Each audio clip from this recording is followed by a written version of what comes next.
What is going on, YouTube? It's Tyler from Mission VR, where it's my mission to bring you guys good quality VR content. Today's video is going to be all about the Pico 4, but for its functionality as a PCVR headset. This is a video that, quite personally, as I knew this was coming to me, I started looking up reviews on, what this thing can do for the PC. And I didn't really find anybody that had like a true, like full-on dedicated video to what this thing can do on a PC. If you're planning on using this as a PC VR headset exclusively, what does that look like for you? We're gonna be talking about all that in today's video, so make sure you guys stay tuned for that. I also am dropping a bunch of other stuff. I'm working on 2 game reviews currently. One for a game that's a little bit older, but I think that they'll be worthwhile, as well as a new game that just dropped that I'm really excited to review. I actually haven't gotten in there yet, but I do think it's gonna be a really good game. I've also got a Quest 3 review coming out. I've got another headset review coming out that is probably a little bit further out because I haven't had enough time to test that one yet. I got a lot of stuff I'm working on right now, so make sure you guys do drop a like button, subscribe to this channel if you guys are looking for anything VR related. I'm going to be doing a ton of videos here from here to the, really the end of the year. There's going to be a lot of new games coming, a lot of new tech, a lot of new accessories. With the Quest 3 being out, everybody, including these guys, are going to be rushing to, drop new headsets. And I definitely want to keep bringing out some review content, hopefully helping you guys decide whether or not, you're buying these VR headsets, accessories, games, all those things. I go through them so you don't have to, and I try to pick games and stuff that I'm not only interested in, but also, that you guys might be interested in. So make sure you guys do subscribe, like, comment on the video. I do read you guys' comments. Check out the Amazon storefront for various VR-related accessories. Without further ado, let's get on into how this thing performs as a PC VR headset. So, getting into the Pico 4 and really what its functionality is when it comes to using it as strictly a PC VR headset. So first and foremost with the Pico 4, let's talk about what are your other options as a PC VR gamer, right? You're looking for an upgrade. Let's start there. You're a PC VR fanatic, PC VR master race. We are a master race. There's no doubt about it. You can cry all you want, but connecting it to a PC makes the games look vastly better. And I don't care. I will never be a standalone gamer. There's some great standalone games, don't get me wrong, but if I can connect it to a PC, I will every single time. And I'm sure many of you that are watching this video also feel the same way, because it's very difficult to switch back to standalone once you've experienced what high-end quality VR, PC VR feels like, looks like, plays like. It's just that much better. So that being said, let's look at some of your other options here. Obviously you can go with a Quest 2, but maybe you want to get away from Meta. You're not a big fan of Meta. For whatever reason, you don't want to buy a Quest 2 or a Quest 3. Completely understandable. I know that a lot of people really are not fans of Meta and they want to stay away from Meta. And I'm 100%, could understand where you're coming from there. So price-wise, you're looking at 300, anywhere from, you can find some deals on this, but you can get anywhere from $350 to about $400. You're going to get the all-in-one, which, comes with the full head strap, the headset itself and the controllers, which is actually a pretty good bargain considering that, whenever you buy from Meta, you get a headset and controllers, and the head strap is pretty crappy you get for both the Quest 2 and the Quest 3. I will say the Pico has a significant upgrade over that. So, but we're not talking about Meta. They're out of the picture. You obviously are not buying a Meta headset for PC VR. You're looking at some other options. So really, your options are kind of limited here in this sense, because you can end up with a DPVR E4, which is a newer headset from a Chinese marketplace, which is kind of a cheaper PC VR headset, but it's still more expensive than this, to be just outright honest with you. And I think that Pico has overall just better software than a cheap Chinese version. Not to say that the DPVR E4 doesn't actually do a good job, because it does, but it's not it's definitely not what the Pico 4 has. And you also don't get the standalone functionality of it. So if that is something that you're looking to use it for at some point, whether it's to watch movies or to go out and take it with you on a business trip, the functionality of the Pico 4, it has all that ability for less money. And on top of that, whenever you do connect it to a PC, well, you're getting a pretty quality experience. But overall, okay, that's one. HP Reverb G2. Well, here's the problem. HP pretty much is not supporting their products anymore. There's rumors they're getting out of the VR marketplace, so you're probably not going to buy an HP Reverb G2. HTC Vive just came out with a newer Vive Elite XR headset that can connect to a PC that's also standalone, but I haven't really seen a lot of buzz about it. It's pretty expensive. I mean, you're paying almost triple what you're paying for a Pico 4 to have that, and it's still standalone, so it's still using a link cable. It's not even using a DisplayPort cable. So I don't know. Personally, I wouldn't spend $1,100 on something that you don't even get a DisplayPort cable for, and you're probably going to have the same type of experience using something like a Pico 4. On top of that, or you could go with a Valve Index, which of course we know is probably the flagship in PCVR headsets, and for good reasons. Obviously, Valve makes a very excellent product, a very high-end quality product, but the problem is it's very expensive, and a lot of people don't want to spend that kind of money. So really, for lower-end PCVR headsets, your options are somewhat limited, and you're kind of stuck between Meta or maybe like a DPVR E4, or another option, Surface itself, which is the Pico 4. And that's where I'm going to start talking about the benefits of the Pico 4 when it comes to PCVR. So first and foremost, let's talk about how you actually set this thing up. So you can see here, you actually get the streaming software onto your desktop here, and then you have the option to select whether you want to connect via traditional link cable like USB 3.0, or you want to use Wi-Fi and use like a Wi-Fi 6E router within the 5 gigahertz. And you kind of have to have the right setup to do this, to use the virtual desktop. It's very similar to, like, if you're familiar with how the wirelessly you can play on Quest. It's the same kind of thing. You just have to have the right setup, and you want to make sure your computer's connected via Ethernet cable and you have the right router, so that way you can limit your latency and actually enjoy a good wireless PCVR experience. Definitely a big plus too, being able to go wireless. Like, none of these other headsets, Valve Index, DPVR, all those stuff, they can't go wireless. So this had the ability to go wireless, pretty big plus for me. On top of that, compared to, like, let's just outright compare it to what the Quest 2 experience is on PCVR.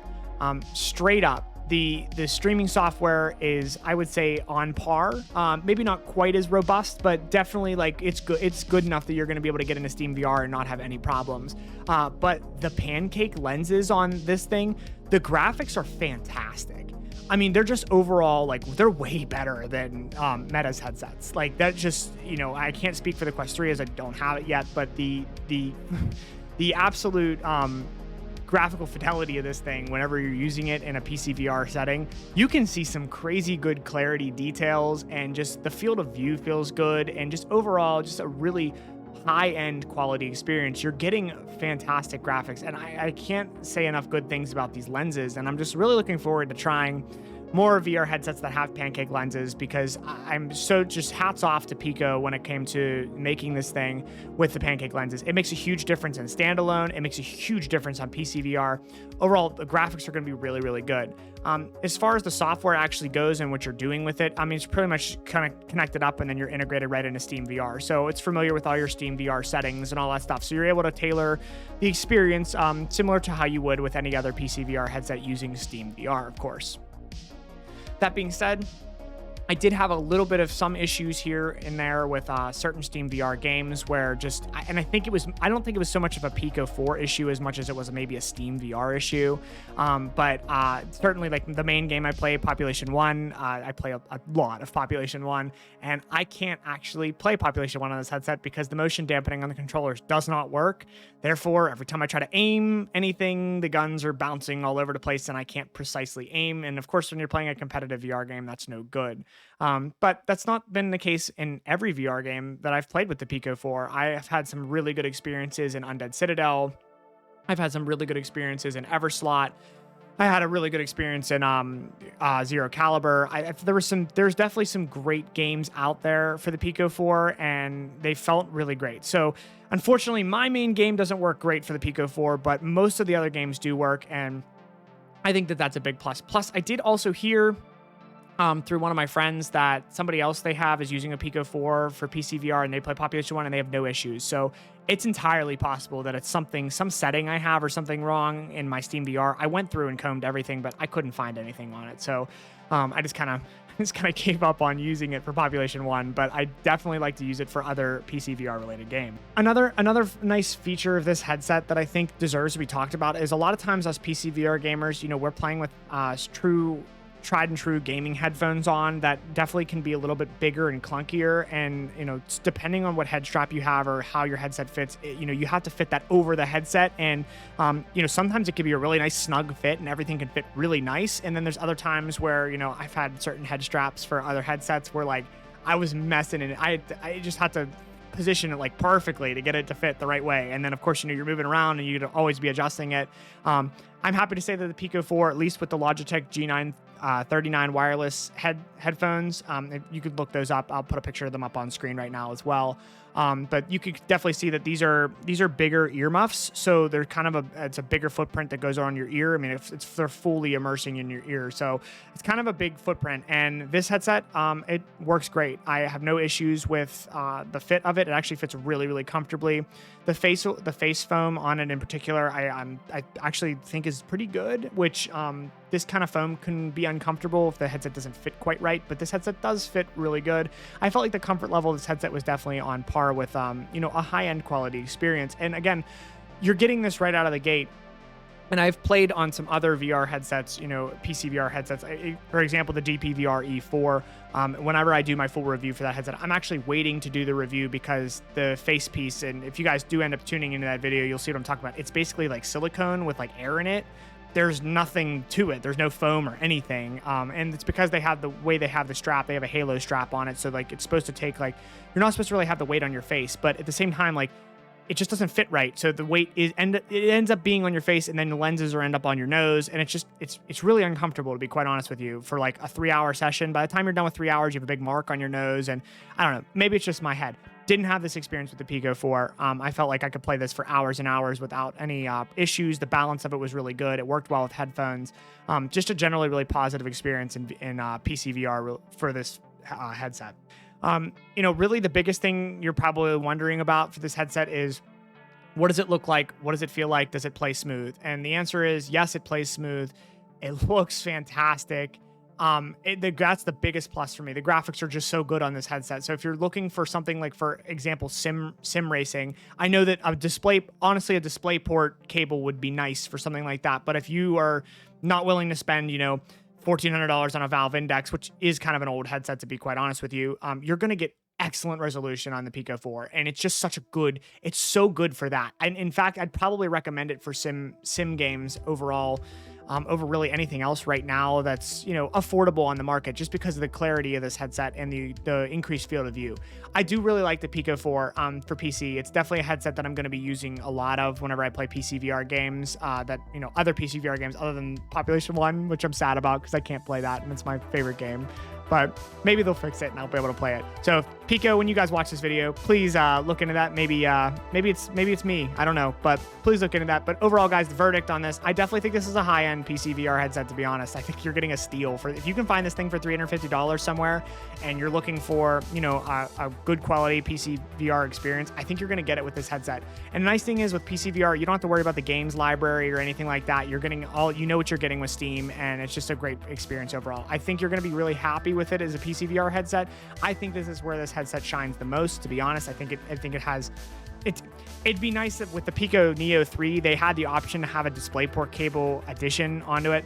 I think that's something that if in the future with the Pico 5, and if you guys are watching this video, Pico, please add the option to give a DisplayPort cable. I think that you guys are going to tap into a marketplace of people that are looking for affordable PC VR headsets more than you even know. And I know that it might add some money to it, but I mean, look at the MetaQuest 3. The thing's $500, and I'll tell you outright, it's coming with nothing. You need to spend an additional $80 to $100 on accessories to even make it playable, because it's very uncomfortable. But yeah, so definitely, I'd be willing to pay $500 for basically what I got with the Pico 4, but with the added option of a DisplayPort cable, I think, and some of the software updates with the controllers, I would be all over that in 5 seconds. So definitely a thumbs up experience. Well, guys, that is it for today's video. I hope you guys found this Pico 4 PC VR review helpful to make your decision on whether or not you're going to use this as a PC VR headset. I do think this is the headset's strongest capabilities, to be honest. It's a great standalone device. It really is. But, when you're looking at it as a whole, compared to other standalone devices, I think that it just it meets so many of the great marks, but just falls short in a couple categories that I can definitely see why, you might fade this if you were just looking at it as a standalone sense. However, I do think this headset shines on the PC. I do. I think that the streaming software actually works pretty well. The graphics look fantastic because you get the pancake lenses. It's a significant upgrade over, like, if you're using a Quest 2 for PCVR or like a low-end PCVR, honestly, even a Rift S, something like that with a true dedicated DisplayPort, this is going to be an upgrade for that. The graphics, the field of view, I think is much significantly increased on this headset. It's just good overall. I think it's a great PCVR headset. I actually would prefer to use this for PCVR. Unfortunately, as we talked about in the video, the main game I play, I can't play it on this headset for whatever reason. The motion dampening through Steam VR does not work, so I'm trying to aim and the gun is bouncing like all over the place, and it's like impossible for precision aim, which kind of is a bummer because I really enjoy the graphics on this guy a lot more than what I'm currently playing with. So it's kind of one of those things where, like, what are you going to do? But for other PCVR games, it works really great. And you can really see the power of these lenses in here and just how amazing they do.